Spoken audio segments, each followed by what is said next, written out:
All right, good evening, ladies and gentlemen, friends and family all over the world, especially in Jamaica.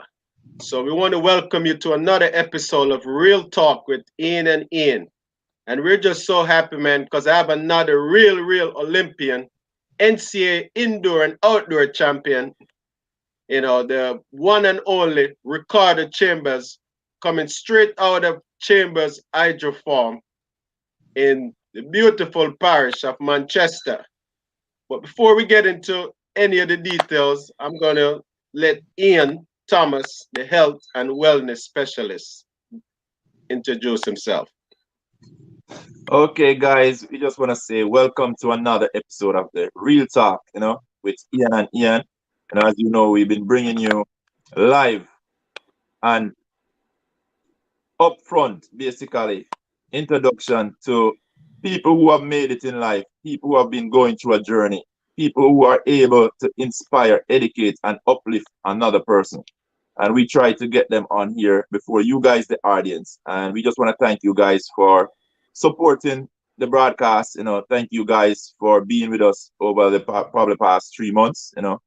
We just want to just welcome you this afternoon to another episode of Real Talk. So as Ian would have said, I'm the health and wellness specialist, but surprisingly, guys, I'm also the agricultural specialist. And with that, I could not be more happy to have on the program here Mr. Ricardo Chambers, who has been doing great things over there in Jamaica in regards to agriculture and technology, as you see, innovation, taking agriculture to another level. And we are happy to welcome an Olympian to the platform who has taken farming to another level. And just want to give it up again for Ian Wheatley, another Olympian, who is on here every week, the man behind the wheels, I would say, the engineer here. So, Mr. Ricardo Chambers, we just want to welcome you to Real Talk with Ian and Ian, man. Hope we have a good time here.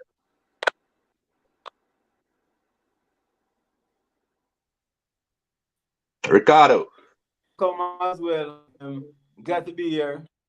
Yes. All right.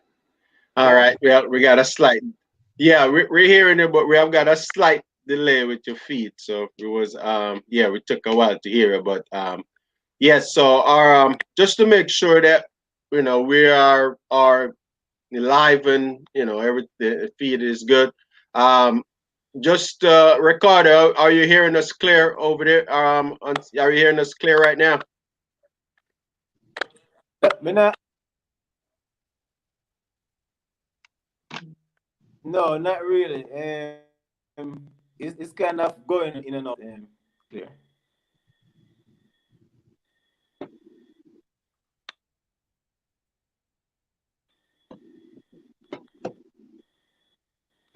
Okay, I think we Nah, I also hear lost. nothing. Yeah, I think we lost Ian also. Yeah, Ian, your mic can you hear me? is muted. Oh, there we go. Yeah. All right. Sorry about that, ladies and gentlemen. Seemed like my mic get unmuted for some reason. So let's just get right into it. Ricardo, are you hearing us clear now?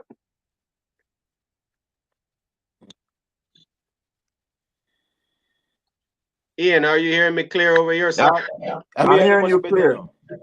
Okay. All right. So guys, we got Mr. Ricardo Chambers here. We're gonna just get right into we want to just give you a little history about Ricardo when it come down to his track and field journey.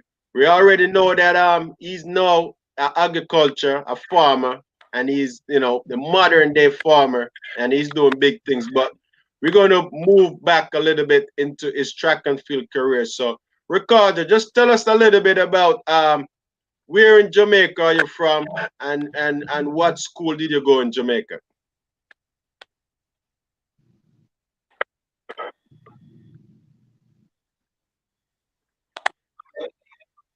Well, I was born in a community named Chilani, in a community named Witabit in Chilani. That's where I'm from. I went to Christian high school for 1 year. Headed to Florida, and I went to Dwyer High School there, and then from there I went to Florida State University. Okay, okay. All right, guys. So Christiana High School. He You hear actually me? might. Yeah, we're hearing you, but we're still having a little difficulty with the feed. It's not it's delayed. So it's yeah, it seemed like a slight delay. So I'm not sure what could be the situation right now. But we're hearing over our side between me and Ian clearly. And Ian is Yeah, in I'm Florida. hearing it properly.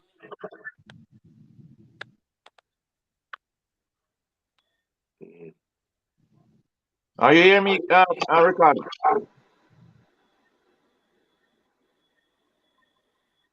All right, so guys, we think we're having a little delay feed with Ricardo. We're gonna have him go out and come back in. In the meantime, I'll keep it together for you guys.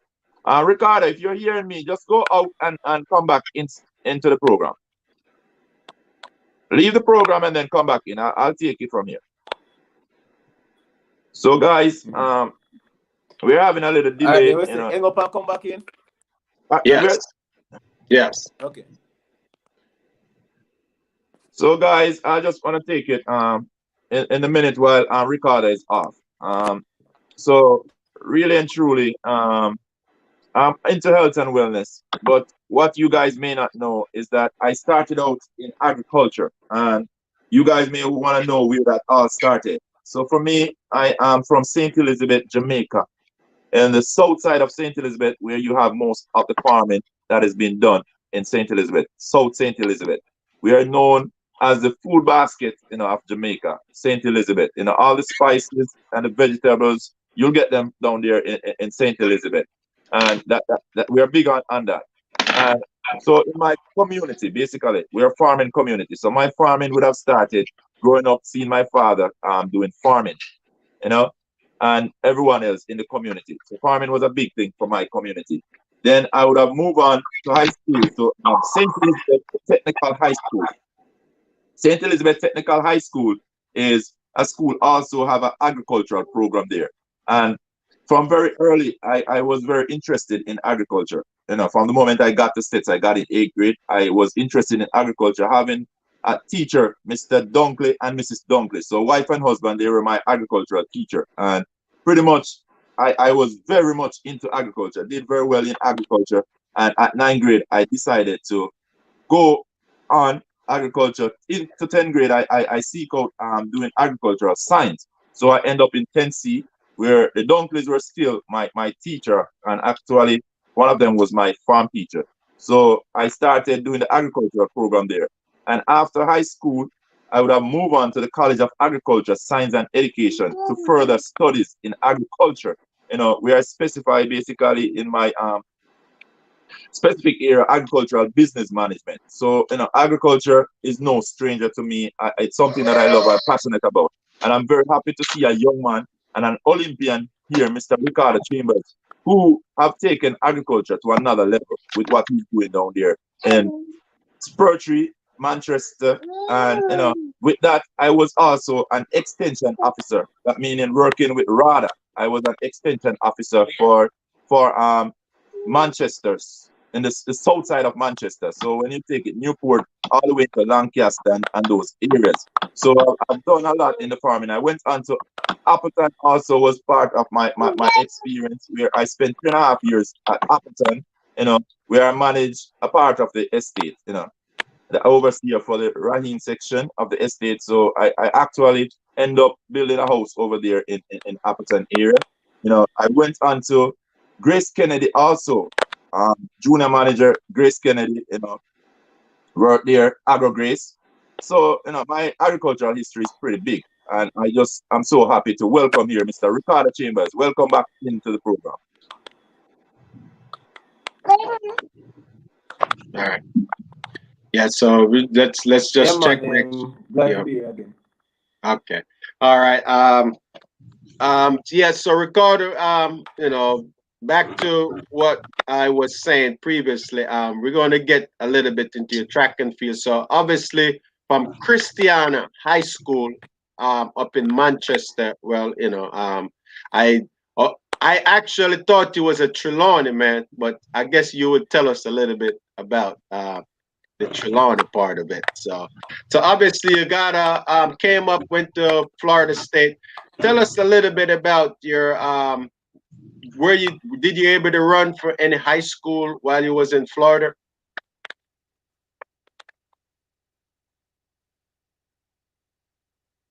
Oh, I went to Dwyer High School. That's in West Palm Beach, Florida.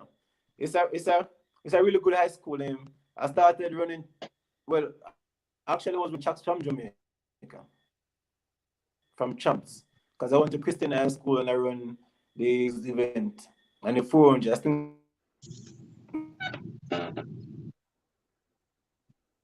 that's the, then when I come to Florida and I started in Dwyer, I will uh well at the school the coach think that I was very talented and he wanted me to focus on track, but I wanted to play soccer. That's what I wanted to really do, play soccer. But he wanted me to focus on track. So I started doing tracks. I stepped down from the 800 and start running the 400 fully. And my life was getting tangled in track and field from then.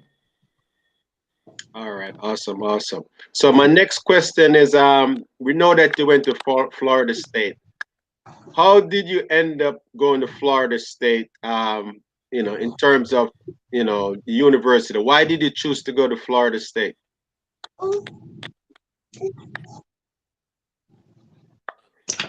Oh well, I was actually number. I was the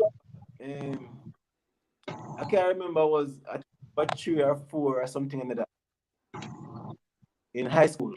Fastest athletes in high school in my event in the whole entire country. So I Florida State because one the weather.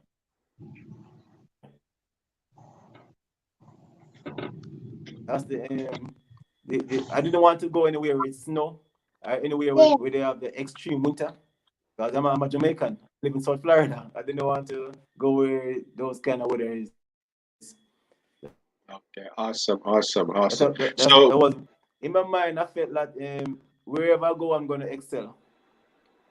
So and I liked the Florida team when I went. The team was very young. The coach was very young, and so I like that, oh, and that's what I chose Florida State because it was close to my family as well back in West Palm Beach. okay, okay. So before hand you over to the agriculture guy, who was your coach at the time at Florida State?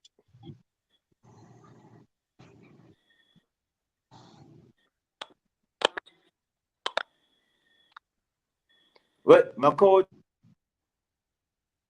in college was Coach Ken Harden, and we Okay, won many championships at okay, Florida okay, State. Glenn okay, Mills. Glenn Mills. okay. Okay. So guys, as you know, Mr. Ken Harden, I have the privilege to run against Ken Harden. He's a former 400-meter hurdler from Zimbabwe, and he also went to the University of North Carolina in Chapel Hill, which he was an NCAA champion. So obviously, Ricardo was in good hands in college, and so that was a great choice. So I'm gonna hold on a little bit and put you over to Ian. Because as I said, I want to talk track, but let's keep it going. Back over to you, Ian.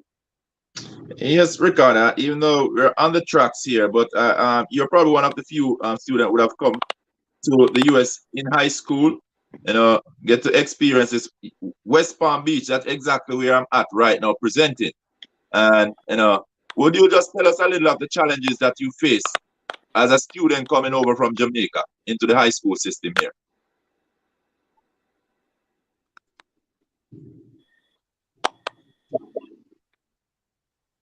Oh man, for me it was a big culture shock. It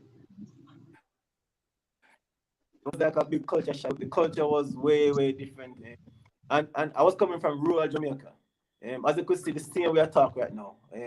My English wasn't so the language, because I didn't speak proper English, and up to this day I still don't speak proper English. I just stick to my tradition. But the language was a big barrier. Culture shock was a huge barrier as well. It was a total different culture. So for me, like the first year in school was learning some school, but adjusting to the culture, learning a new culture, and those kind of stuff. It was the first year was challenging to adjust. All right, understand. And But then we know we're I gonna find get it down into. easy in somewhere like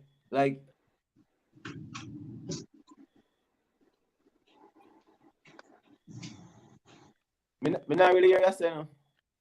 Yeah, you All hear right, me? just stop. Yeah, you go ahead and talk. Just give us the experience. We are hearing, but you have a delay feed, so just go ahead and give us the experience.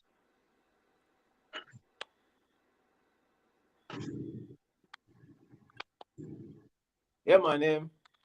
The high school, man, but high school, the the the the school system was way much different from Jamaica, and I embraced it and I liked it.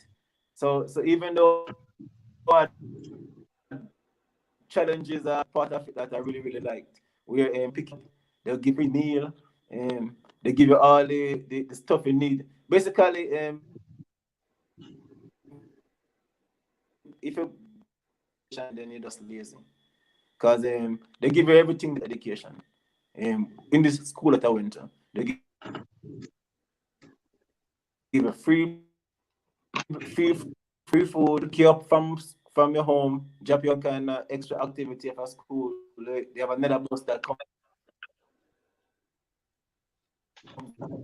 and pick you up after that. So those things was really nice for me.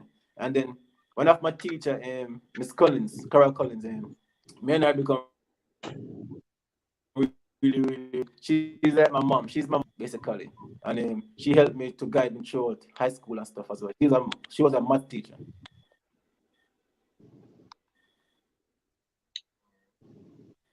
Okay. Next question to you. So since we're gonna get down to agriculture, was agriculture ever a part of your high school curriculum?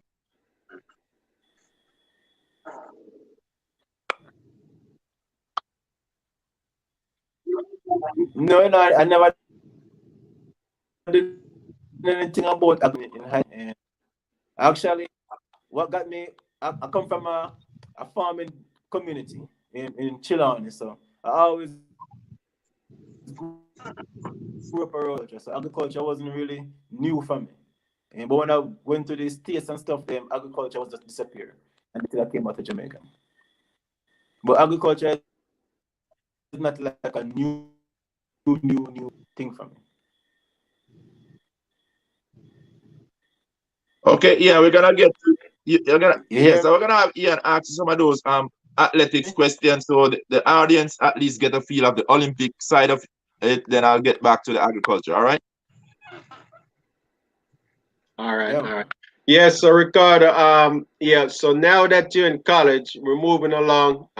But just before you move, can you tell me why did you actually decided? I know it might be you might didn't have any control over it, but you was running and doing soccer in Jamaica, and was it ever a decision that you said you wanted to stay a little bit and finish high school in Jamaica?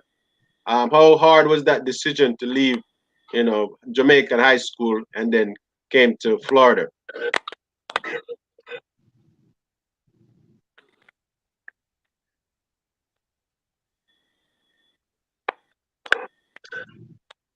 No, it was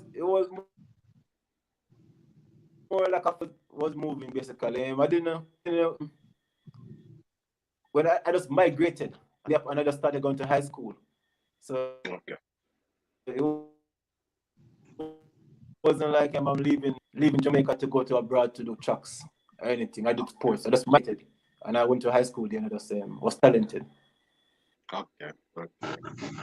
Well, we're glad that you continue to stick with sports when you came to Florida. So let's move up to the collegiate thing now. So in college, obviously, as a freshman coming in, running against these guys, I know they probably look bigger than you, and how did you manage your first year in college? Can you just bring us back and tell us what was that experience like? Just competing in as a freshman in college. Were you one of those phenomenal freshmen?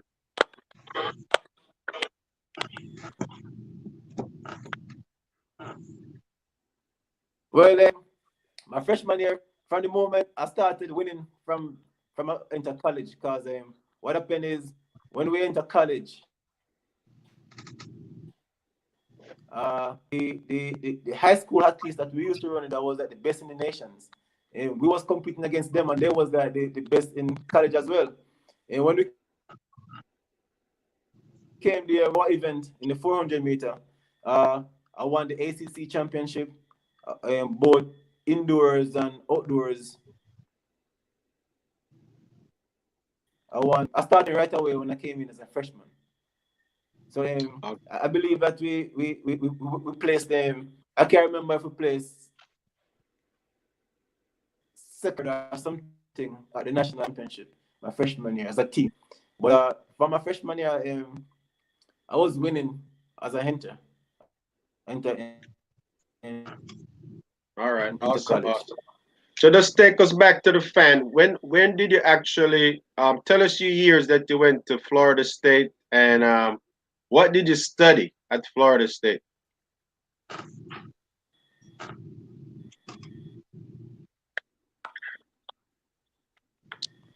Oh,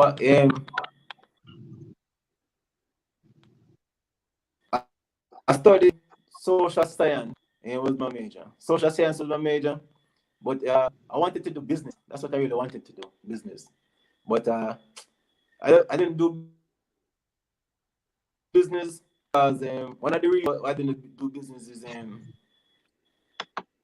I was advised. I was advised that business will be very challenges and sports because business are demanding degree plus sports. So I did social science, but All right. really and truly, business is what I really wanted to do. Yeah. But So from an I early don't want to work for nobody. I don't want a 90.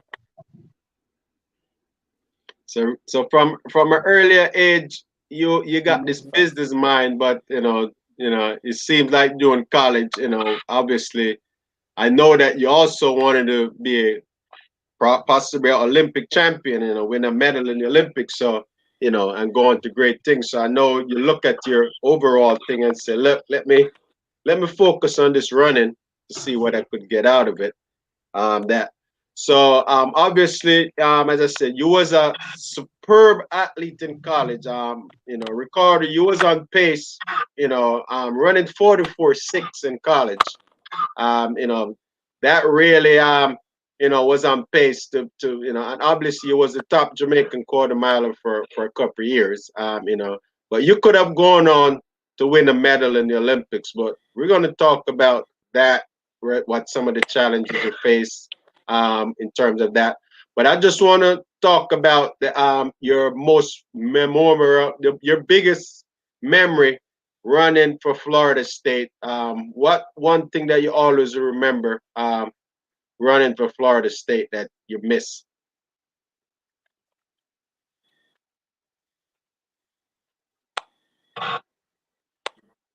It I missed. Oh, we used to have and sprint team. We are called. That was just a bunch of roommates and mostly athletes from and athletes from Miami. So we have this one group called TSD. So we used to like rap music and all that stuff. It was like a family. We are roommates, we are teammates. But one of the biggest memory running for Florida State is when, like I think we have. I can't remember if we have 7 athletes or 9 athletes. There was a little bit of us went to national championship, and we won the national championship with I think it was they won the event. All right. All right. Well, that got to be awesome. Winning the NCAA championship That with was the biggest memory for me. It was seven or spectacular. eight You see, we athletes. beat even just a small team. Okay. All right. We're still having some a little difficulty with it. Ian, is it you keep going, right? Or you is there anything we could do? It's very scrappy, so I'll say we're gonna let Ricardo go back out and probably come in at a different location. I don't know if it's the internet in Jamaica. It's very. I don't know if the audience are able to really make out everything we are saying here. Between me and you, it's pretty good, but we know what it is coming from Jamaica, static and what is going on there. No. Also, I know my mother told me it was having some rain and so forth. So we're not sure what's happening. But if you're here in Ricardo, we could have you go back out for another time and then come back in. Yeah, 'Cause it's also delaying the feed too, Ian. It takes a while yeah, for him. yeah. It's a big delay in the feed. We just ask that the audience will just bear with us while we have Ricardo go back out, clean everything, and come back in. So, guys, I'll just jump back in here. There's a few agricultural questions that I have for Ricardo that will be asked. So I know we're gonna have a lot of agriculturalists on here, old farmers on here, a lot of Olympians, athletes, so forth, that really want to hear everything that Ricardo have to say about his athletics career, but then his transition into agriculture without having the real high school knowledge of agriculture. But as you say, he's from a farming community also, Christiana, Manchester area, and then Trelawney. Those are areas that really are big in agriculture. Trelawney, we know about the Trelawney yam, yam that come from Trelawney, really eat good. You hear Usain Bolt will even talk about the yam, like something there's special about the yam there. So farming is big thing there, where he's from, and even up in Christiana that he went to school. Farming is also a big area. I have the pleasure of traveling with my extension officer for that area into Trelawney, and they do a lot of farming in Trelawney and also in the Christiana area of Manchester. But this evening, there's so much we want to ask Ricardo, and that's the reason Yeah, why we have him. Go yeah. ahead. Yeah, No, that's no, no. Good, good. I'm yeah, just that's why saying we that have him. I would just so much I want to talk about Ricardo. You know, Yeah, we see Roy Cook here saying sad the feed is not good, and the same thing we were saying to Roy. We wish the feed was much better because here we have a champion athlete and also a great man in terms of representing Jamaica and what we stand for. We're a country that feed ourselves when it comes on to agriculture, and the way he had taken agriculture to another level. For me, having such experience in agriculture, it is really good to dig in deep in getting to know why did he decided after completing college, university here in the USA, he have decided to go back home to Jamaica. As you can see, the greenery there, that is his farm. The picture that we're actually featuring is his farm that we are featuring. You're in Mandeville, right? Yeah, Mandeville, man. I was extension officer for South Manchester. So Mandeville is another home for me. I'm from St. Elizabeth, but Mandeville, I had to move over and live there close to the cartridge when I became the extension officer of South Manchester. Would have made it much easier for me to transit to work and to see my farmers rather than to traveling every morning up to Spur Tree Hill. So, it was good. So, Mr. Chambers, are you hearing us? Yeah, man, I hear much better now. Wow, wow, okay. wow, wow, wow, wow. All right, all right. Yeah. This, So yeah, go ahead, Ian. all right, Mr. Chambers, now that you come back in, we're just so happy to hear you. So, we may just go back just a tinge in about a minute or two. Just tell the audience again exactly where you're from in Jamaica, how your career started, when did you first did athletics, the first time on the track, where did it started? Well, I'm from a community in called Witabit in Chilani. It's a very rural community. It's mostly farming. If you eat yama Jamaica, you probably come from the side of Chilani there. Yeah, that's what we're known for, growing yams. My first time actually running was in early school. In early school, they are the sports team, like the different houses, and I was running for one of the house. My house was I think my house didn't name Ines Turner. I couldn't remember that. And I won everything. Everything me win. Me just win. Everything, every race I run. And one of the teachers took me to some parish stuff, some parish thing or whatever. And I won that as well. And then from there I went to to Kingston, to where they have like the different parishes compete against each other. I lost. The boy then beat me wicked, and that's how I got introduced to track and field. And then at the police youth club, now I'm known for running in the community. So the police youth club, I went to some kind of youth club function with them where they have track and field race, and I represent the police youth club, and won and beat up everybody. And from then, I got introduced to track and field. And then I'll get into a funny story is two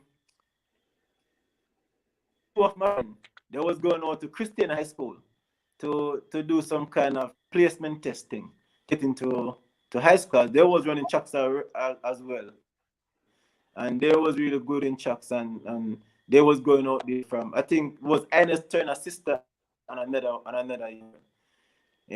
So they came to my community at the time, back in the days, when they want to catch a bus, you have to back check at the other community so you can get it before the people who are your community. Because it wasn't much taxi and bus running in them rural. So she actually come by my community. I try to get the bus to go to Christiana. And I did there wash shoes. So so I asked her where they going. They said they're going out to the school to take placement test. So I tell them, say, they want me to follow them. So I tell them, say, if they pay me fair, I follow them. And I actually went out there and I went inside. I was never supposed to be there. I just went inside with my confident on and just walked past the security, went inside, and I took a test. I didn't know what test it was. I passed the test, that's how I got into high school. That's how I started going to Christian high school. And I started running track there. And that's the testimony I itself. started running. I wasn't that good. Yeah, I have some people that know me closely say that I could actually, my life could be a book or a movie. Um, Actually, when I went back to Florida State after after I leave Florida State and I started to run professionally, and I said, okay, I have to finish my degree in college and stuff, and because my track career was winding down, so I said, okay, then I started to think about what about life after tracks. So I said, okay, then I'm gonna go back and move back to the States because I was at racers. So I moved back to the States. I tried to get a job. I tried to get a job in a temporary. Um, but when I was applying for a job, one of my family member work at the train station. But after I have degrees and stuff just to get proper paid. And I said, this doesn't make no sense. All right then. But I go back to college and finish me degrees. But this was like in the summer. This was in the summer. School was about to start in the fall. But I think so. I said, okay, then what next? I don't know. I have no money or nothing to actually go back to college. So I called one of my friend. I called one of my friend. It was actually my old roommates in college. He was still there. So I called him and I said, man, I'm trying to get back in college, man. Where do I go from here? Like, I'm just trying to find go where I go from here. So he was telling me about some that they have there for didn't graduate, but it was for football players. So I said, if I don't ask, the answer gonna always be no. So I call the university and I ask, and then I call the athletic departments. I tried to get a meeting with the athletic director, and they they saying that I have to schedule a meetings and all this stuff that you have to do the normal procedure. So what I did is didn't have time for that because school was about to start in a few weeks. So somebody got me a plane ticket, and I went to the university, and I just walked in his office. I just walked in his office, introduced myself. I didn't have any appointment and nothing, but I'm determined. That's the kind of person I am. So I just walked in his office. I explained my situation to him. I guess maybe the way I did it, he said that he couldn't help me. So I told him thank you and stuff. I went back to my friend. I was staying with my friend for the weekend. I went back to him, and the next day I went back to the office again, and I introduced myself over to him again, and I tell him why I'm there. I guess he saw that I was determined not going nowhere. So he's saying that he can't help me. So he started recommending me to other people who I could go to. So I went back to those people and I started making my way around. I started seeing, okay, then who's the person I need to talk to in charge, and how can I get back myself into school? Uh, Funny story is the deadline for school was actually to register school was actually passed. But for some reason, I don't know how I get back in there, but I get back in. I just keep on pushing every door that closed. I keep on going at another door. No matter what the door closed, I go another door and I get until I finally get back into college. Actually, I have to write a letter of from a degree and all that stuff. I did so much just to get back in. I get back in, and when I get there now, I didn't think how I'm gonna pay for it. I didn't even think about that part. So now I'm in college. I don't know how I'm gonna pay for it. So I went to the financial department, and I started talking to the people there in finance, and asking them what's other option, what's my option. So I applied for the Pell Grant because I left college early. I didn't finish all my years in college. I still have one more year of Pell Grant that I could have get. So I applied for that for the Pell Grant, and then I went to the athletic department and I asked them if I could be a part of the program that I heard they have a program for athletes who didn't graduate, and they say it's for football players, and I found out that the boosters was the one that sponsored the program. So I wrote a letter to the boosters, and they actually offered to pay for one of my semester. So I said, okay, then I got one semester paid for, and I went back to the track and field coach, and I offered. At first, they were saying they couldn't help me as far as that, but the coach actually gave me a scholarship again to well, not a scholarship, but they offered to pay for another half a semester. So now I have 2 semesters paid for. But that was like long after, because even I passed, even when the deadline to pay my tuition came, I have to write a letter and apply for extension because I didn't have the money as yet to pay for my classes. So they don't drop me. They don't drop me. And then finally the boost the whole thing got approved because they have to approve it. So I got one semester paid for it. And then the grant from track and field, I got another semester paid for it. I was staying with my friend coach. I was staying with my friend. I just wanted somewhere to change. And then I was like, since I'm there, why not I just run tracks? 'Cause there for school, so I just started working out the track team again, and I got access back to the facility, like to the medical staff and all those basically the whole entire. Because I was a pretty good athlete at FSU, and I live a really good. One thing I always do, I build bridges. Wherever I go, I build bridges. So like anybody that at the university that that I have to interact with on a regular basis, I always like sign a picture when I go around, leave it in the office, and I create relationship wherever I go. I build bridges because you're more likely to successful when you build more bridges.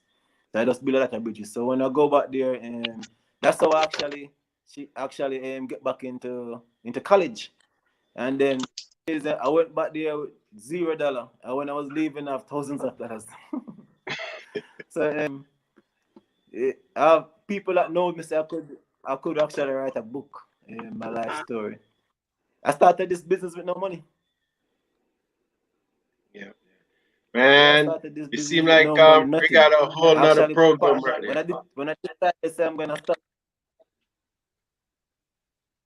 Yeah, when I decided to, I'm going to start this business, uh, I was working with my friend.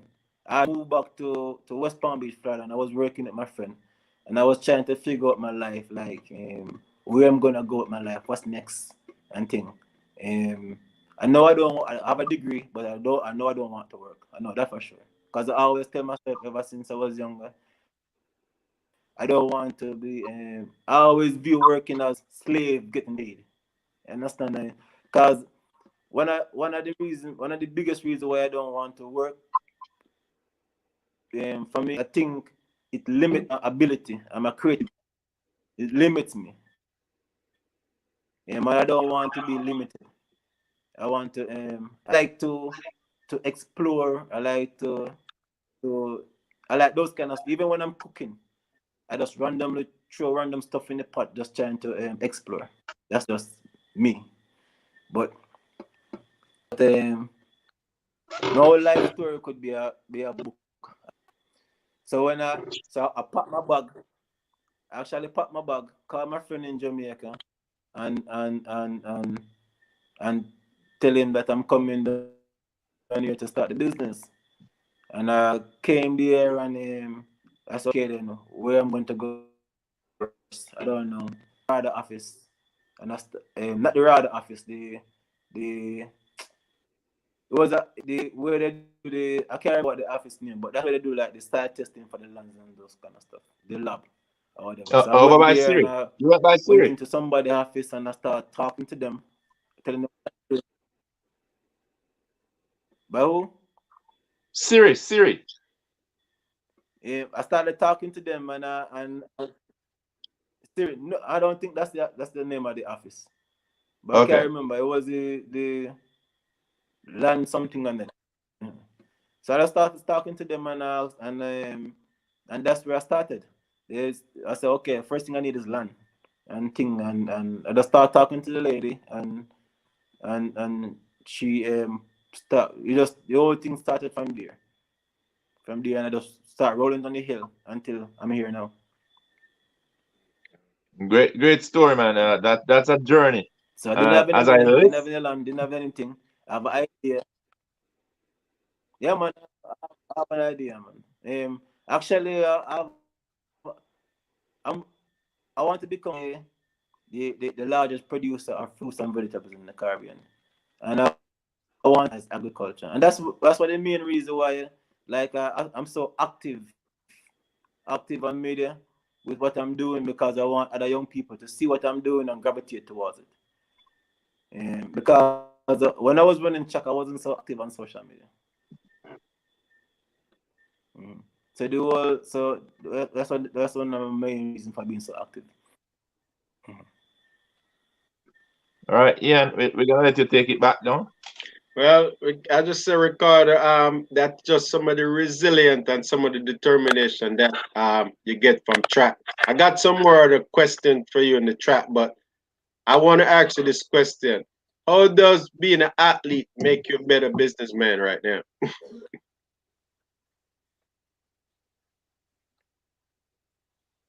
Oh man, um, if you I always say if you make it to the Olympics, you could do anything, man. Because I think being an athlete is really, really prepare not just for business but life. Because being an athlete, you develop some characteristics that you're going to need to successful in life. Like you have to be very determined. You have to at least when being an athlete make you very determined. You make a hard working.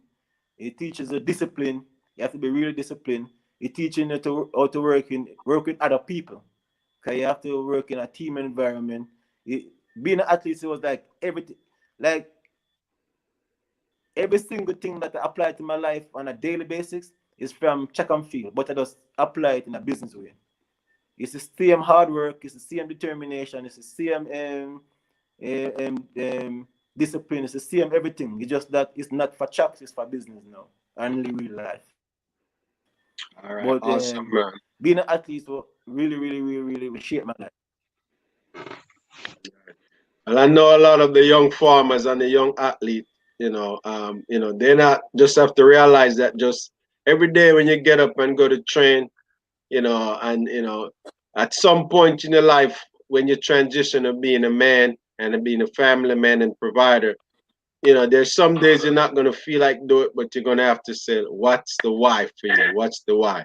And I know that for you, it's quite a journey knowing that you leave Jamaica, went to the US to high school, went back to Jamaica to train, went back to West Palm Beach, then went back to Jamaica, you know, um, to actually to be where you are right now. So it's quite a journey, knowing that a lot of time everybody might see you right now and they'll be like, "Oh yeah, Ricardo running the Olympics, he got a form," but it was some obstacle and some challenges, and just you actually get to where you got. So I'm proud of you, man. I believe that one of the key in life is to find your purpose and I know your destiny. And I could tell right now that you have this passion for agriculture, and it doesn't matter what age you start. I know that you're gonna excel. You could start. There's no limitation of if you start at 15, 25, or 30. It's that effort and that time that you put in. That I want that I'm seeing in you. So we just want to. I am fascinated. As I said, I am trying not to speed up the interview because once I'm done with the track stuff, I want to really come to the agriculture part. Um, I want to talk to you a little bit about being an NCAA champion and winning that race running 44.6. I have the race here. I know you probably don't watch that much track anymore because track not really that important to you right now. You're trying to run down the farm. You're not worried about any track. You're not worried about no track right now. But I want to just for some of the viewers, because as I said, we all got to know where we're coming from, So I want to I'm going to put this race up the 2007 NCAA championship. So we could talk about that race. What was that mean to you? And that was probably your first big tiger running a 44.6, running a personal best. You guys win the team title. So I'm gonna share that video first before I ask you the question regarding that. So it should be coming right now. Yeah, it's gonna be popping up right now. All right, let's get this here going. Ricardo Chambers.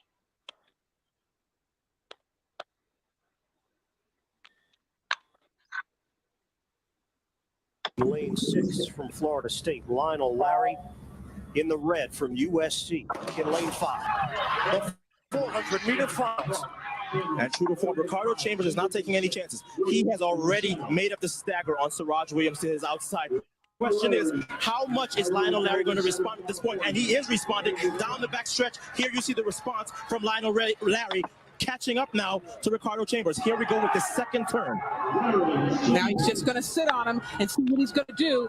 It's all in the 400 meters. It comes down to the whole stretch. Who can hold their form? Who can stay relaxed? And it's going to be who wants it more, Larry from USC and Ricardo Chambers from Florida State. It is a fight to the finish.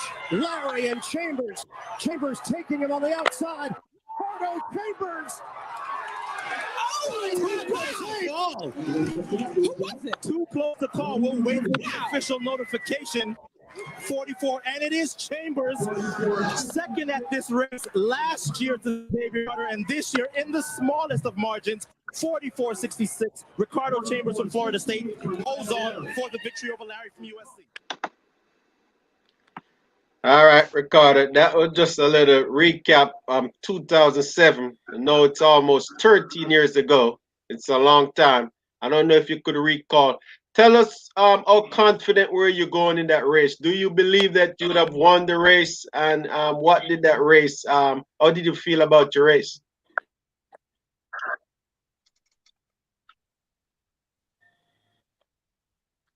Going into that race, I felt like I know I was gonna win that race. I always have the mindset of winning all the time, even when I'm going out there to lose. I always have the mindset that of winning. But leading up to the race, last time as well, and we keep going back and forth for the season, but we never meet. So okay then. I want to meet this guy. When I finally meet him at the NCAA championship, I have a respect for him because he's a really, really good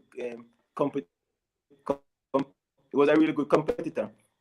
And when I was in the race, all I was thinking in my mind, forget about everybody else.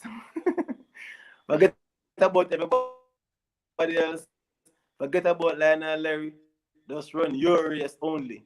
So when time I started running, I didn't want to change anything that I was doing because in my mind I felt like whatever I'm doing, I'm winning, so it must be working. So I didn't want to focus on anybody. Just focus on winning at the last 200 of the race now.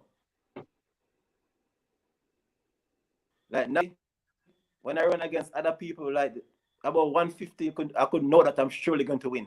But this time around, this guy was not leaving. He was right there. He was not leaving. So I started digging in, and that day the better man win on that day.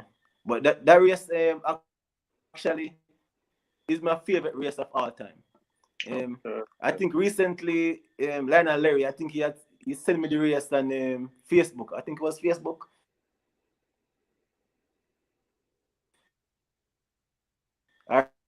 He posted and tagged me in it. He's a really cool guy and a really cool guy, Lionel Larry. Yeah. But that race is actually my favorite race of all time, though. All right. Yeah. So we know that it was a great feeling for you to actually made history for Florida State, as I said, around 44.6, knowing that you were second the year before to X-Man Xavier Carter, which won the 100 and the 400 at the NCAA champion. So knowing that that was then. So we glad you was able to deliver and ran a good race. I know it was down to the wire, but that was in 2007. So just moving along from your collegiate career, I want to talk a little bit about your professional career. So let me over to you, Ian, before I touch on that. Ricardo, I just want to make sure you're hearing us. Hey, Ricardo. Yeah, man, I hear my name. The phone, they look like you want dead, so me Okay. try to put it on the chart, so me not get cut off. All right. So in that sense, I just want to say to you, I'm taking you away from the athletics. Ian, we'll get back to that quickly. But what I want to know, so is what have triggered you to go back to Jamaica to start farming? What triggered you?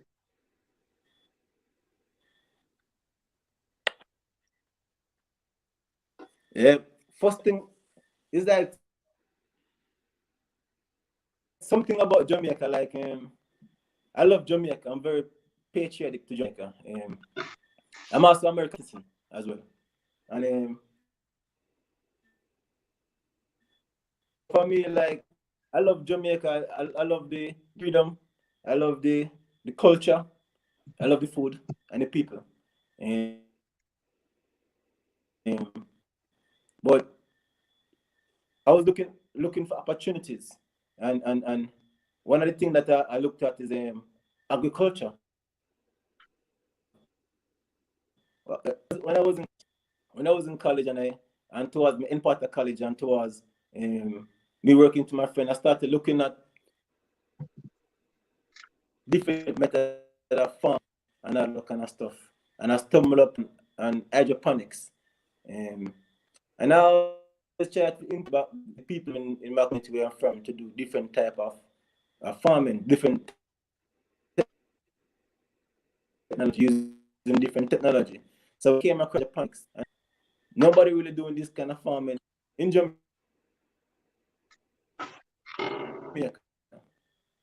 So I started researching it more and more until I just decided that I think Jamaica is the best place to go do this kind of farming. That's one of the reasons why I got to do the farming in Jamaica. But I really wanted to revolutionize agriculture in Jamaica, and I wanted to do something. So that's why I came back to Jamaica to do. That was first got me to came back to Jamaica to do the farming. But other stuff as well got me to come back. All right, good. All right, so as you mentioned, the term hydroponics or hydro farming, what is it that you want people, with all your research into this, what is it that you want the people to know about this type of farming?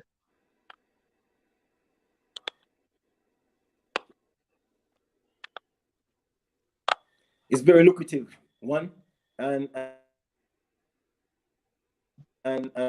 it's a way different type of farming. You don't get dirty and all those traditional stuff. It could still be the same. No matter, you basically going to an office. It's a science, less of a farming and more for science. So it's not dirty kind of farming. It's the clean type of farming that anybody could do. But hydroponics is because the group of plants without the use of science. So no, we grow particularly in water.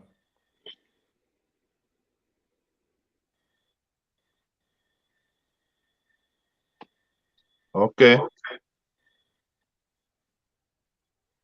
All right. So going back to Jamaica now, to implement this system, you have studied the system. You look at Jamaica as a place of opportunity for this system.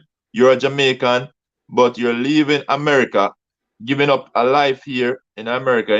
America, first world country, versus going back to a third world country.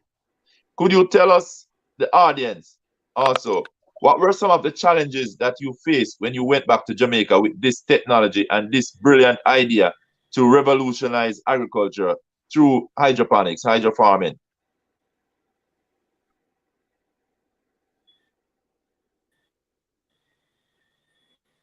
Well, I never understand the question. You asked me what are the challenges that Jamaica have What or were the challenges that challenges we facing. what were the challenges that you faced when you went back there to do this?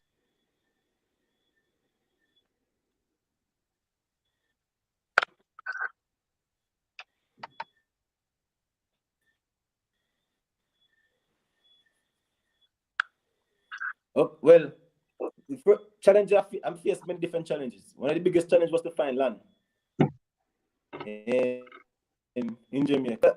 How it was fascinating that so much unused land in Jamaica, but access to land is so difficult. It was um, actually how I got to start where I'm at right now is I was in Kingston. I was trying to find land. I was going all around to find land. Actually, I almost started the farm in Instead. I was on a piece of land in Instead, and the negotiation for the price of the land was in my favor, and that's the only reason why I didn't start the farming instead. Then to find land, I called one of my friends in Manchester, here in Manchester, and I told him that I'm coming for land. I said, I don't know. I just packed my bag and just came to his house and I just started searching for land. I went down to Alport to find land. I didn't get any. And then after he have a piece of land beside his house. So I look at the land and I said, but I could start here. And I asked his mother if I could start there. And they say yes. If I could start the farm there, they say yes. And that's how I end up where I'm at right now, in this location, in Swabeswap. But it was very, very, very challenging because when I came back, I didn't have a car, I didn't have a house, I didn't have money, I didn't have a land. All I had was just an idea and a business plan. That's the only thing I came back to Jamaica with, an idea and a business plan. And the land was challenging, and then I went and raised some capital to start up the business. I went and raised some capital. I started telling other people about the business and asked them if they want to be a part. I went to some athletes them that I think one person invested in the business, and that's where I started from. But I invested some of my whatever money I've left after checks. I just pour all of it into the business. All right. So it was very challenging. I'm still facing some challenges right now. Every day is that for me. I said the challenges never stop. The more I grow and the bigger I get, the more challenges I face and the bigger the challenge become. So for me, it's like a every challenge and an obstacle. But I always tell myself that if I could start this business with no money, no land, in a country where the resources is very limited, then I could anything.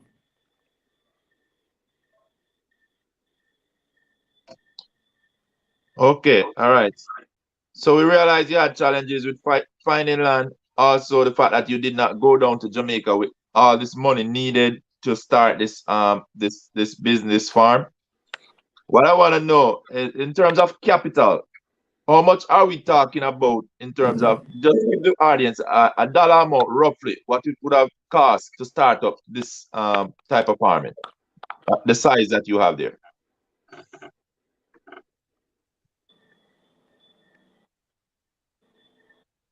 Well, all right, the business overall, I started up with $5 million. I got an investment of $5 million, and I started there with that money. But that money was research development, because the knowledge of this type of farming is not here locally like that. You can't just go and get it so easily. Most of the money actually went into research and development, learning how to build the farms, learning but the money went into mistakes. But if I was supposed to do it all over with the level of knowledge I have, it's going to take me half of that money to get to where I'm at. All right. Quick question Actually, again. So we're looking. no, is I'm actually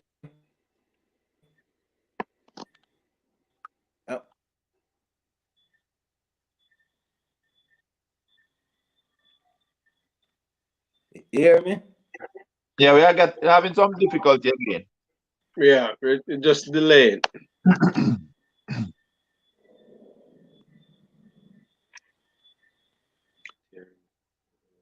All right, you wanna if you're hearing us again, Ricardo, go back out. I'll give the people a overview of what is going on. You could go back out and come again. Yeah, man. Okay, guys. So what I want to do is while Ricardo is trying to get himself back in terms of the feed, we know we are facing a challenge with the internet service. But I'll give you a little heads up on what he's talking about here.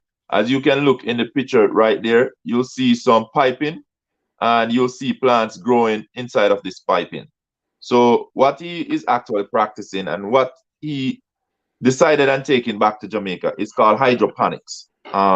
Hydro simply mean water. These growing plants with the use of the water. Running through this tube, all his nutrients and everything would be supplied in the water system. So he's not using soil as we are used to using soil to grow the plant. And I was actually exposed to this type of agriculture way back in the College of Agriculture, Science and Education, way back in 1997 when I entered case. I actually saw this, but this was not widespread. It was not known to the wider community. So it's more like of a learning setting that we had this type of system in. It was not out there in the greater community. So what Ricardo would have done, he'd have seen this technology, this hydrofarming, hydroponics, decided to take it back to Jamaica. But as we learned from him, there was some challenges. He went back there. He did not have all the funding that would have been needed to start up such investment into the farming. So he needed to find himself somebody else who would join on with him to carry forth this. He also said when he went back there, he had issues with land. Issues with land simply mean Jamaica, we have a lot of land there, but yet still getting access to this land was also a challenge for him. So you realize he had faced a few challenges going back to Jamaica to start up this. But as we have heard from him, in the beginning, he's a man who will push in on every door, every closed door he tried to push on it. And we have seen that from him going after Christiana and back here in the state, getting back into college to university to finish his degree. We have seen the resilience through his athletic career. But now we have him back on here, and we're just gonna have him tell us more about the difficulties again. He had already go over that. So what I want to know from you now, Ricardo, if you're hearing, is was there any small loan available to you there in Jamaica when you go back? Because I know, I'm coming out of the farming situation. I know that farmers are given grants and loans. Was there any available to you coming back into Jamaica?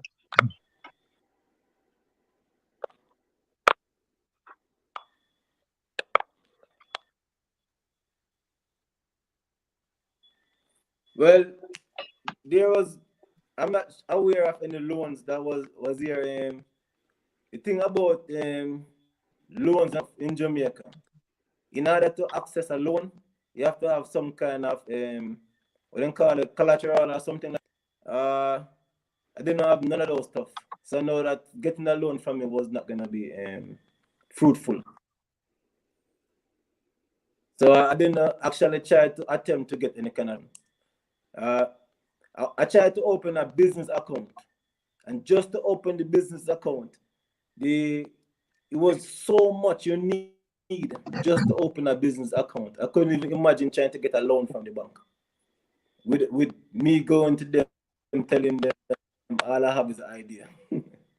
So I think that finding maybe a private funding would be a better bet. So I went that way. I didn't went to try to find any loan.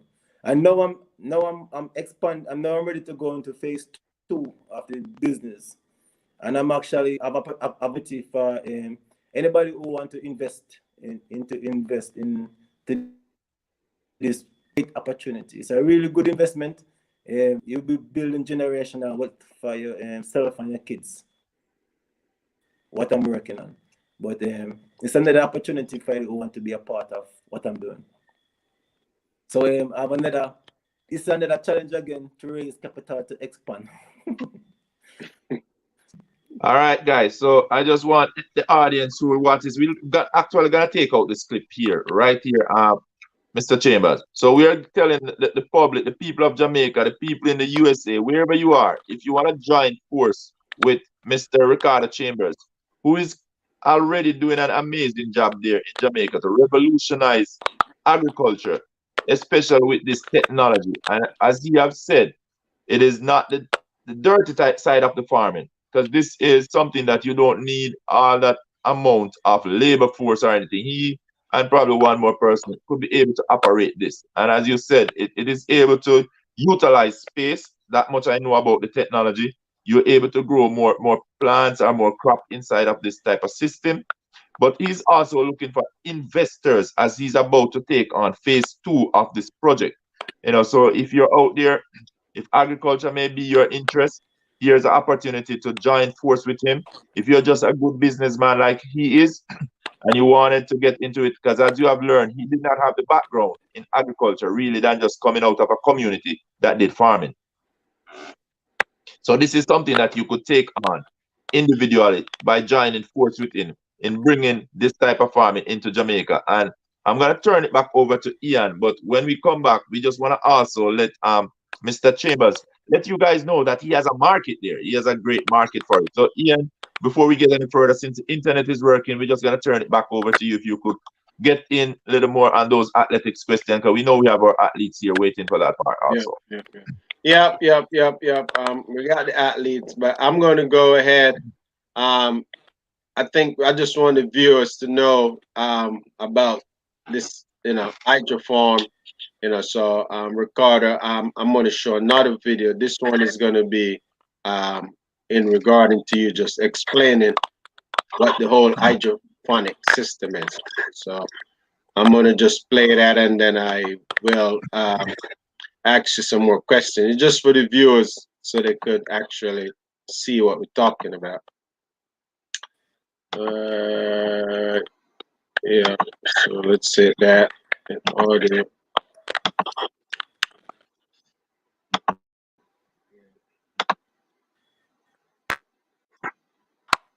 I love what Nutrimix is doing, because Nutrimix doesn't even sell product to us or other farmers who grow crops, but they still helping young farmers, especially because that's where we should focus our energy and the youth, because in the next 10-20 years, the older farmers are going to be old and tired, and the youth cannot take over. So I actually love what Nutrimix is doing.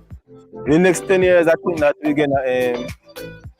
we're gonna be feeding ourselves at least 60% of what the market wants first, and then I grow it instead of growing and then trying to sell to the market. So I find out what the market wants, then grow specifically for that market.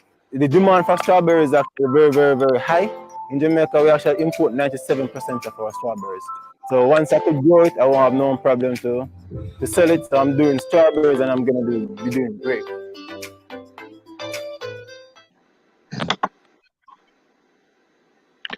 All right, so that's just a little overview of the Chambers hydroform and some of the great work that Ricardo is doing. I'm going to actually switch over a little bit to the form. I will get back to the Olympics in a second. But so Ricardo, just tell us a little bit. How long does it take? I know that you're doing strawberries, and grapes. That's not really known to be grown in Jamaica. Give us the estimate and a timeline how long it takes to produce strawberries and grape. The process.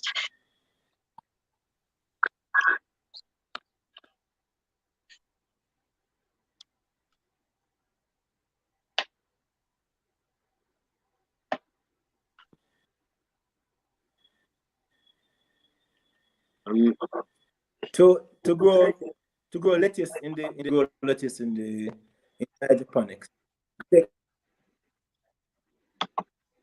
That's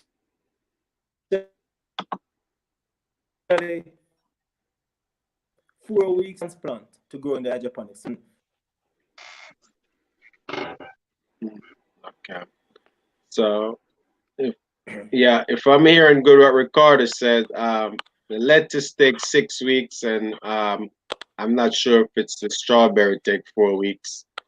That we're going to get some clarity on that. But so obviously, he could have many seasons. He could probably have 6 or 7, 8 seasons because you don't have, all this stuff here is just a matter of the timing. So typically for the whole season, how much crop for the whole year? How much crop will you normally produce?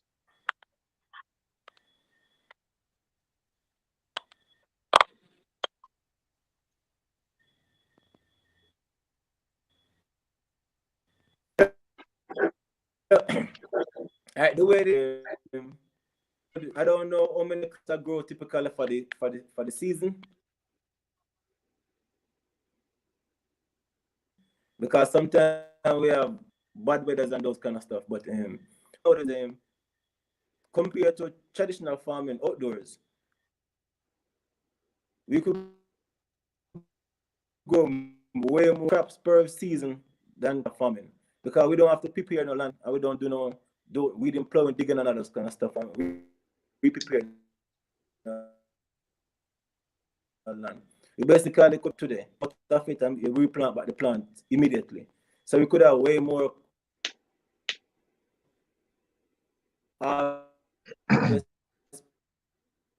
than outdoor farms. And we eliminate a lot of the labors, because we don't weed, we don't plow, we don't dig, we don't mow, we don't do none of those kind of stuff in the hydroponics, because we're planting inside of the water, and because plant is time and all those kind of stuff. So hydroponics have a lot of many benefits. Most of the difficulties that we face in Jamaica in growing vegetables, hydroponics actually excel in those areas. We refill for water, so 90% less water, and we have a huge water problem in Jamaica. All right, excellent. So, next question that I'm asking with the hydroponics, does certain things works better? Obviously, you still got to do traditional farming, obviously. So, would you advise most of the farmers, to leave the traditional farming, or to go both? Just try to do both the hydroponics and the regular farming.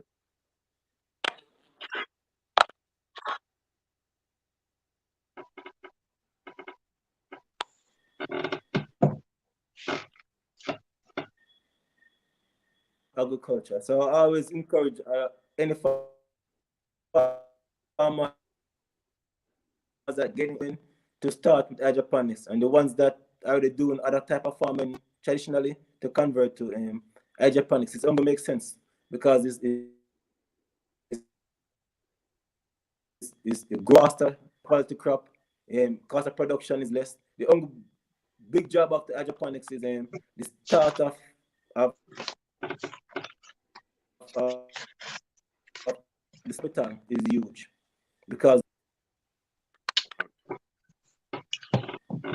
All right, over to you, Ian. All right, I was just going through. I think we're gonna have to have a recap, me and you, Ian. We're gonna have I say, let's say tomorrow after this, because this is very interesting that Ricardo is bringing to us here. So I think after even this, we're gonna have a recap between me and you. You'll just do a quick recap on the athletics part of his career. I'll do a quick recap on the hydroponics, because this is very important. It's a new technology, and what I wanted to ask Ricardo is, how adaptable are the farmers in Jamaica to this type of a system? Because that's always gonna be a challenge. So how adaptable are they there, Ricardo?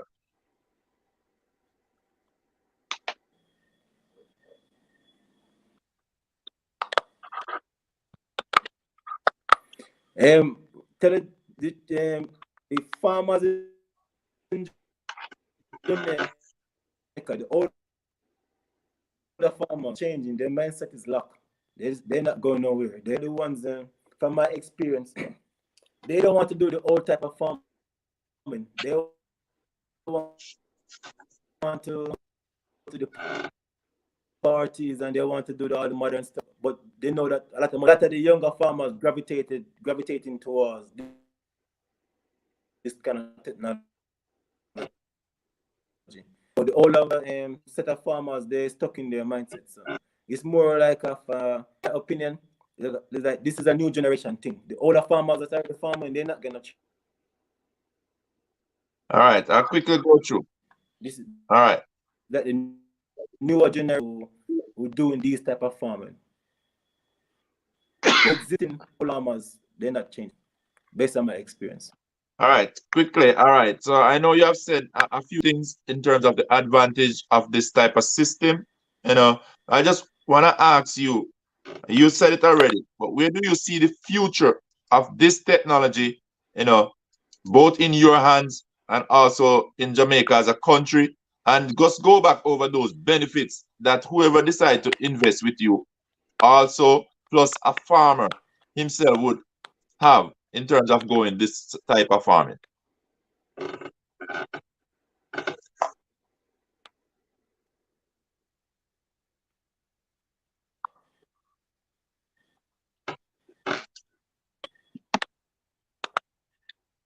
They did a breakup. Me never really hear the question.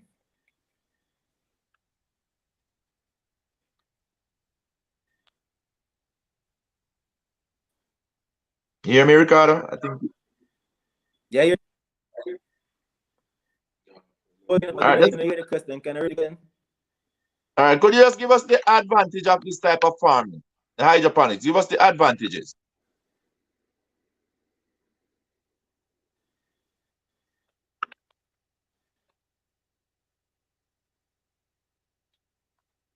Oh, advantage. Many. All right. Some of the advantage is we have shorter growing time to harvest. You use 90% less water. The crops are above the ground, so they don't plant in soil, so you don't get the soil-borne diseases that's when the plant in soil. So you're basically avoiding some of the disease. The plant is up in the air.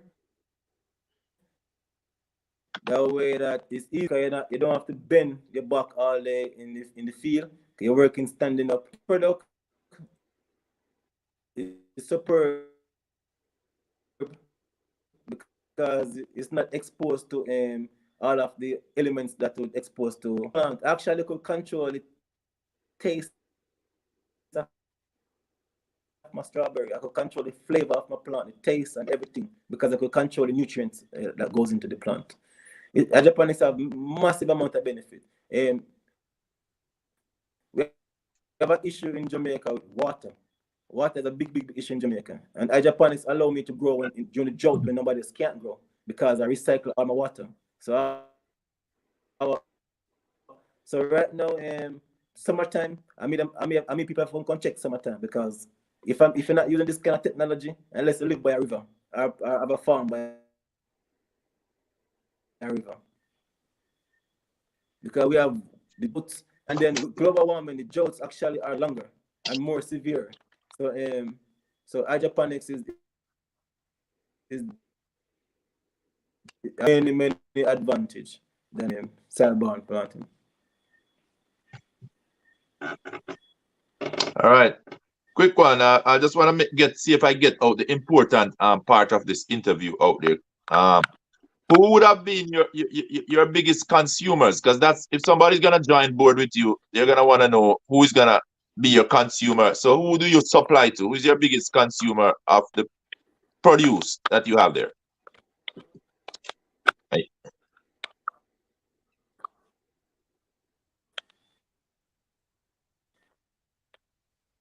Well, partner with a company named Quality Harvest, and that company distribute to around 17 supermarkets currently.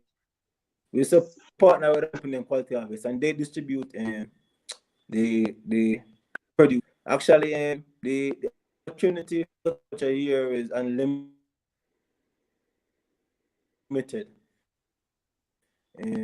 Today with the head of Burger King, and the potential is huge for agriculture here in Jamaica.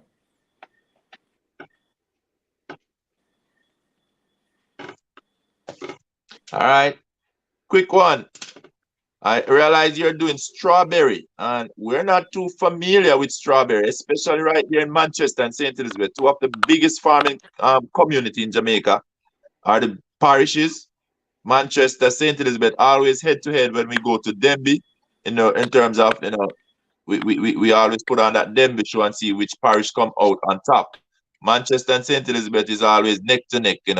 So in those parishes, even though I was an extension officer there, I've never seen anybody growing strawberries. So I just want to ask you, why strawberries and how difficult it is to grow strawberries?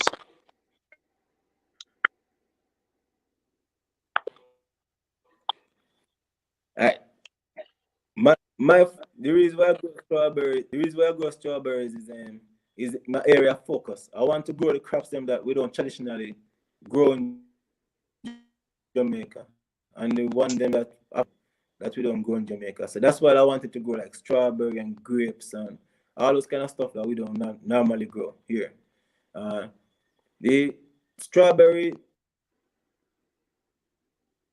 require a certain climate for it to grow. Like and in some few parishes in Jamaica, you could have that kind of climate. It's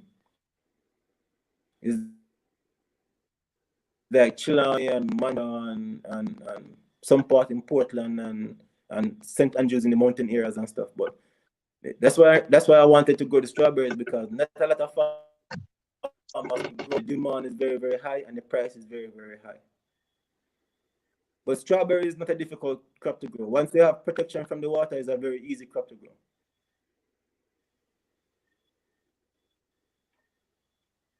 All right. So for I just really want to do some quick highlights for you right here, Ricardo, because I am a man who support agriculture. Agriculture, as I said, was my first passion, even though I'm into healthcare, but agriculture was my first passion. Those of you who are joining, I would have started from my community. I'm from South St. Elizabeth, one of the biggest farming community in Jamaica, I would say.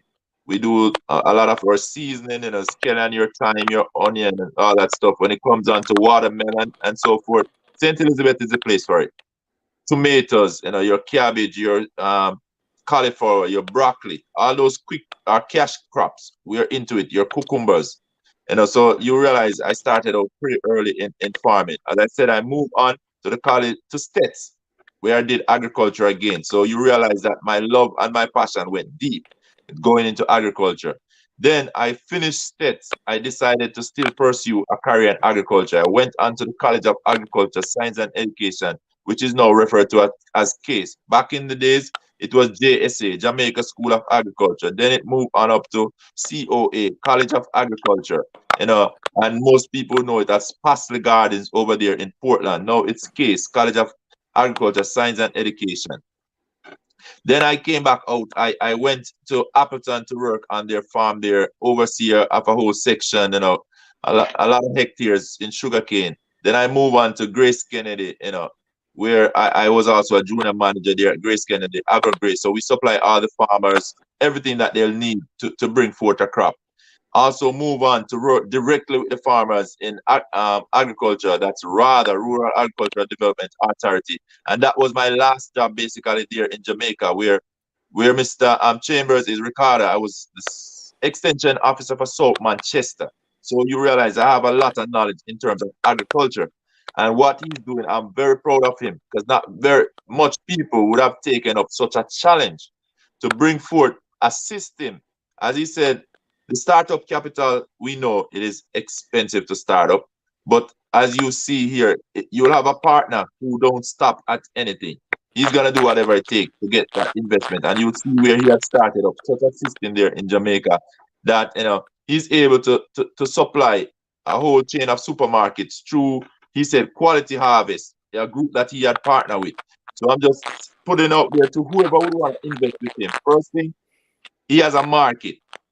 First thing, he has a network already, because you have Quality Harvest, and that's one of the biggest things, to have a supplier, somebody to partner with you to take all these produce. He has that already.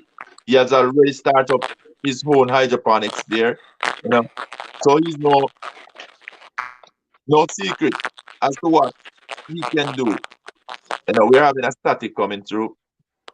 So there's no secret that he has so much knowledge of it already. So you're partnering with somebody who has great knowledge of it. He have already outlined to us all the advantages and disadvantages of this project, which is very fun to know about. You know, a lot of guys, he said, the younger guys, they want to go more into the clean farming. We know they don't want to go into the digging the dirt with the hoe and the machete and the fork and those stuff.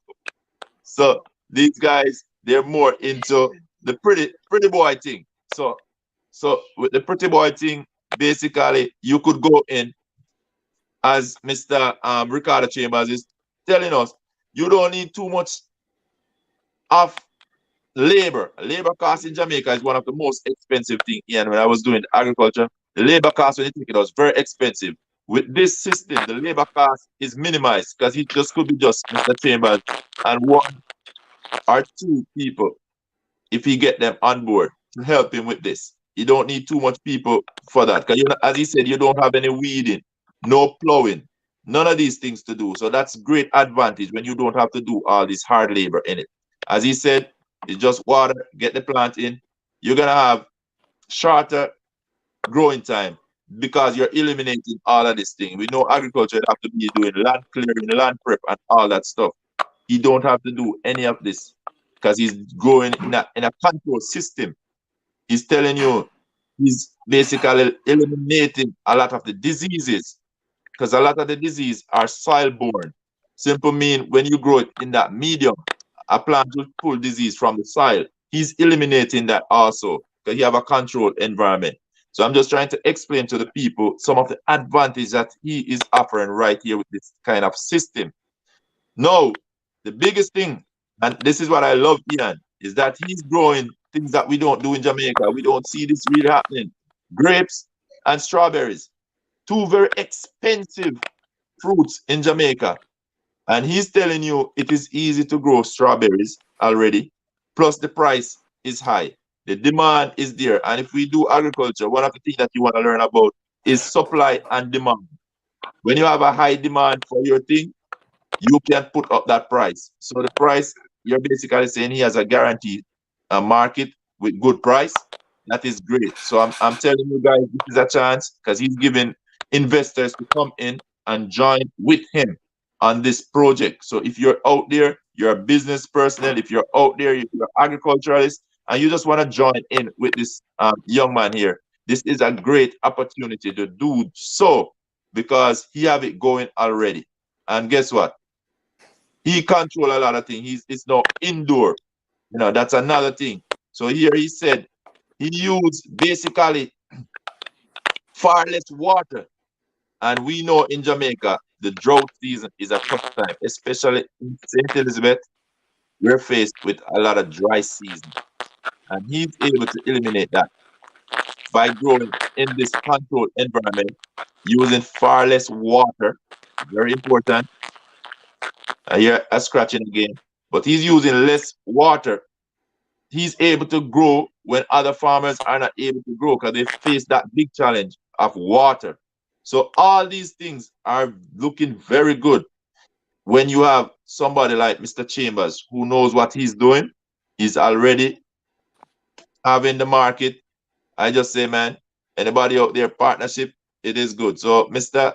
Chambers may talk to you after this because I know people out there with lands, agriculture is my passion, and we could have talked. So anybody interested, try and connect with him. So Mr. Chambers, quickly, I just want you to give the people a way to find you. If somebody want to collaborate with you, how can they find you? Did we lose him, Ian? Yeah, he's coming back. He's coming back in right now. I don't know if he have a new phone. Let me see what happened. Yeah. Mr. Chambers.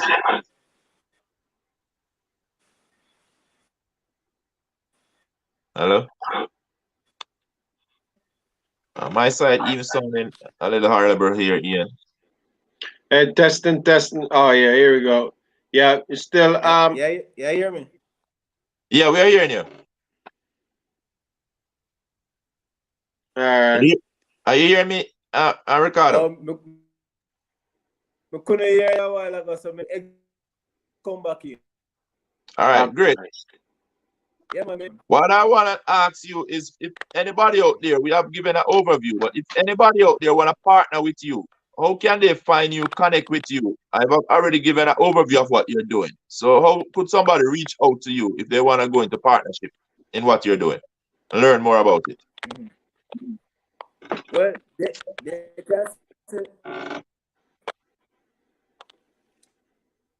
they can send me an email to champ@yahoo. Come here.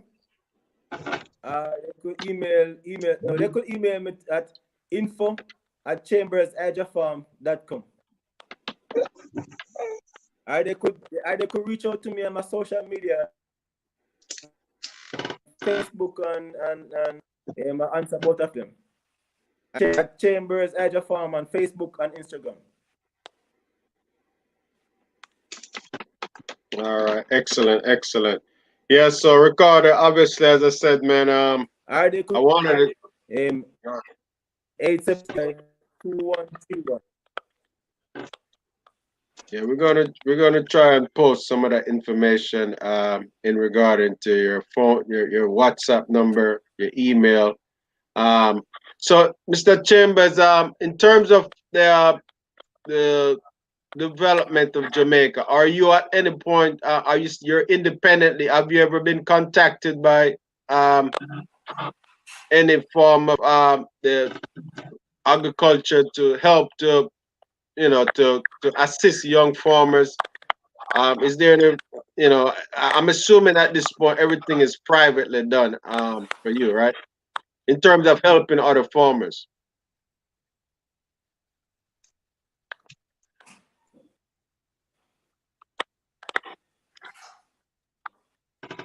Yes, sorry, me never understand the question. Yeah, actually, let me just get a clearer question to you. In terms of since the hydroform is a new thing, what yeah, I was asking if there was anything from the government sector in place for you to pass the knowledge over to young farmers that want to get into. I know that even with the schools, how would how would a school able to visit and learn something about the farm? What would be the process for that?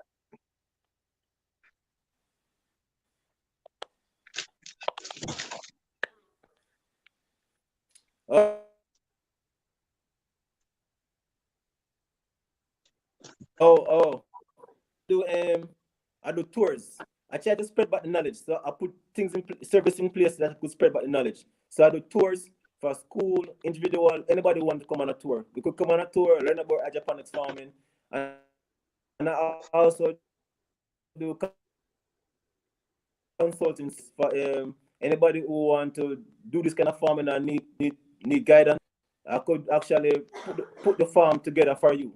So basically, I provide service where anybody could do this. So I basically spreading out the knowledge that way. Okay. So in terms of the tour, is there a cost to do a tour, and how long is the tour for just for regular people that are interested that want to check your farm out? Is there anything in place for the people to come back?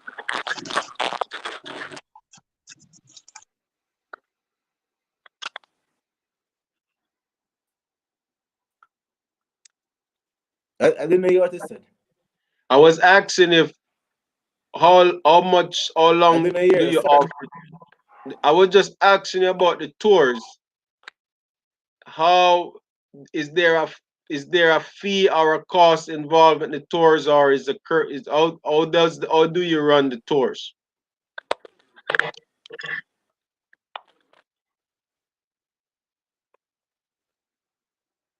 Yeah, still have still have When a person comes to a school or institute, or anybody come,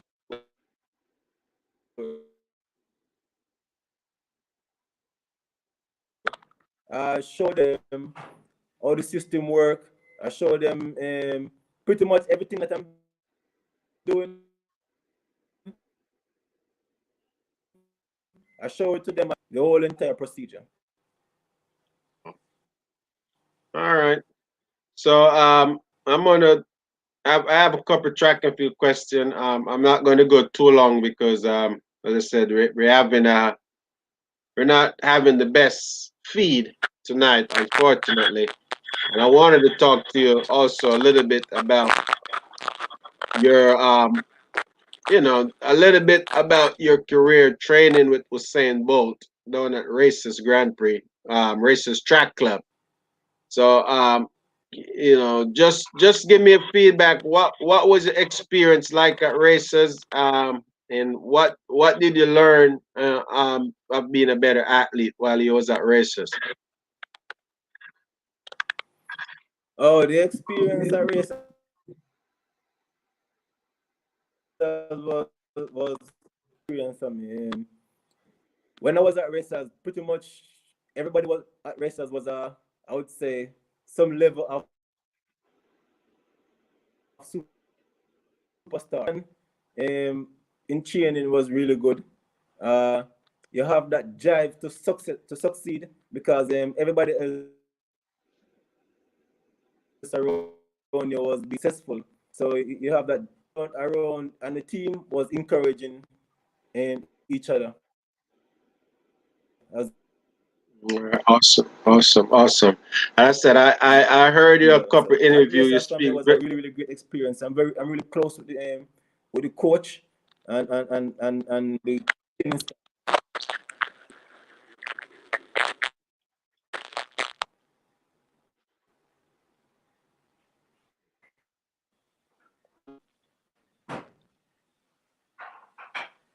Repeat the question.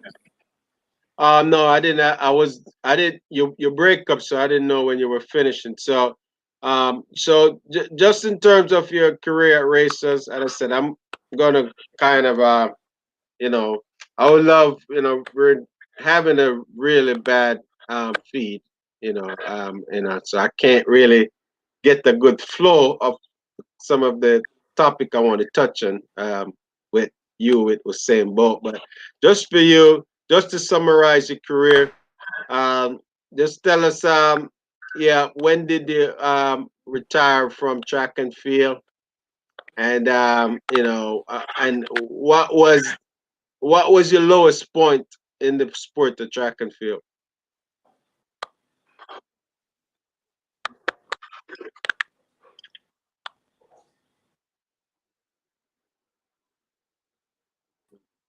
Yeah. I retired. I retired from track and field in 2016.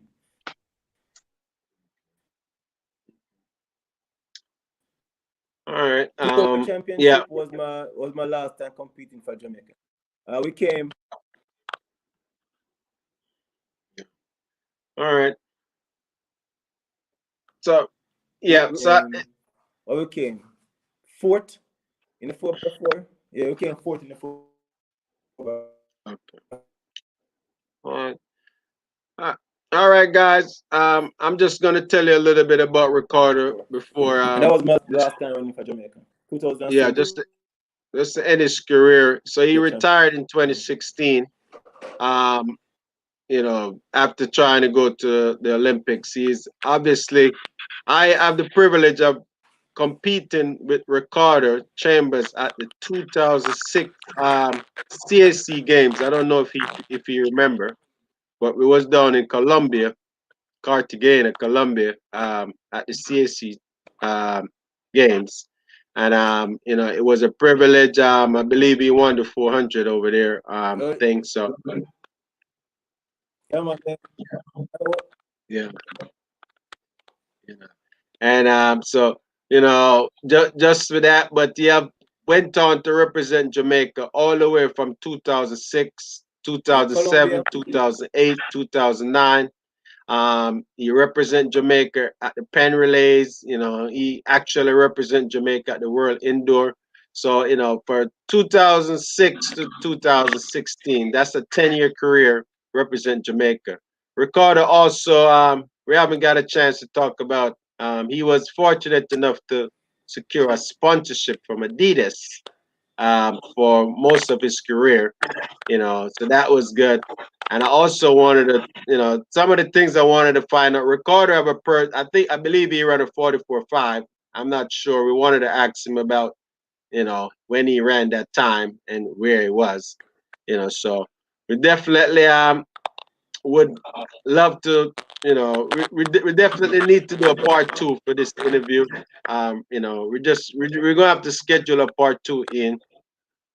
Um, Yeah, yeah, Ian. We gotta bring him back into Florida for the next one.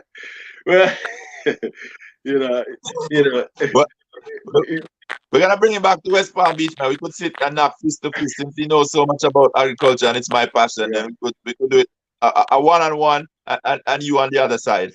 yeah. Ricardo haven't got a chance to tell her he's also a family man. That I know that part of his drive is his kids now, just trying to make a better life for them. So we're gonna have to do a part two, Ian. You know, Yeah, so just definitely. yeah, you know. Definitely. So what I was gonna say to Ricardo is that personally, I just want to say, man, you have made a big move. Even the people in Jamaica is afraid of the challenge that you have taken on in terms of bringing this forth, this technology there and standing behind it 100%. And also not that you're just standing behind it, but you're actually teaching it, allowing people to visit the farm as a learning experience to learn more about this type of a system, the advantages that it brings to farming, and just bringing it to the wider community. I could not be more proud of this gentleman here. And I also proud of his knowledge of the whole system. Some people they start something but they don't have much knowledge about it. But he was willing to go and do the background work, the research, and all those stuff. And now he's bringing something new to the island of Jamaica, growing strawberries and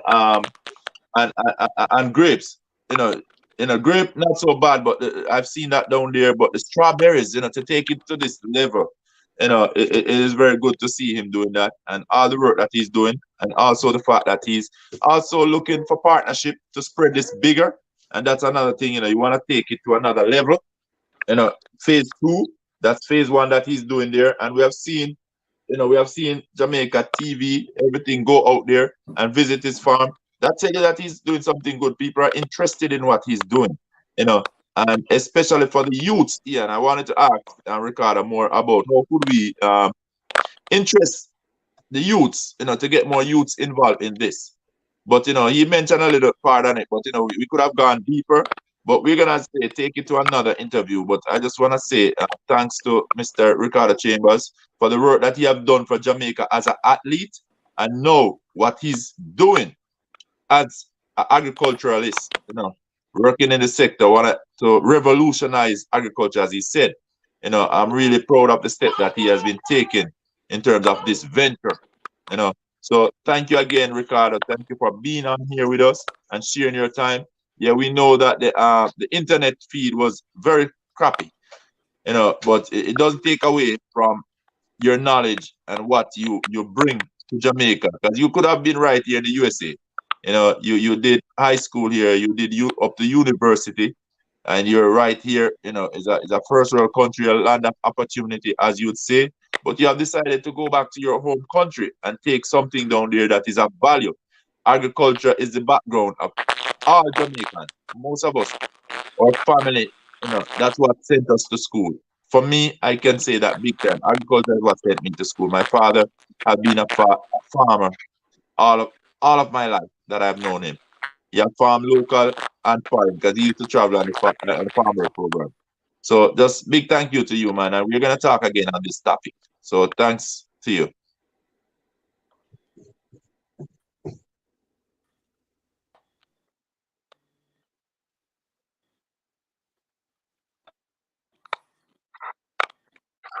Yeah, man, Yeah. I think you may have to take it over here. It was a good pleasure being here. And All right. they're good, but yeah.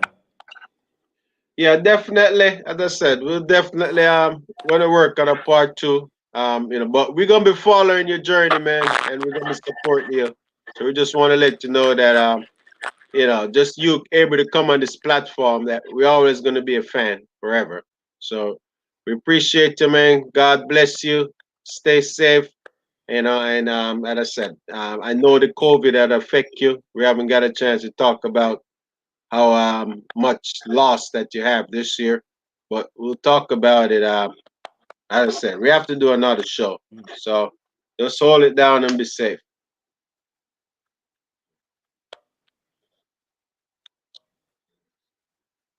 Yeah, man, I appreciate it and enough respect to you as well. All right, cool. I'm gonna show one thing here that I have. This is just for the viewers. Um, yeah, a little video here just for the viewers, really. That was able to come in this.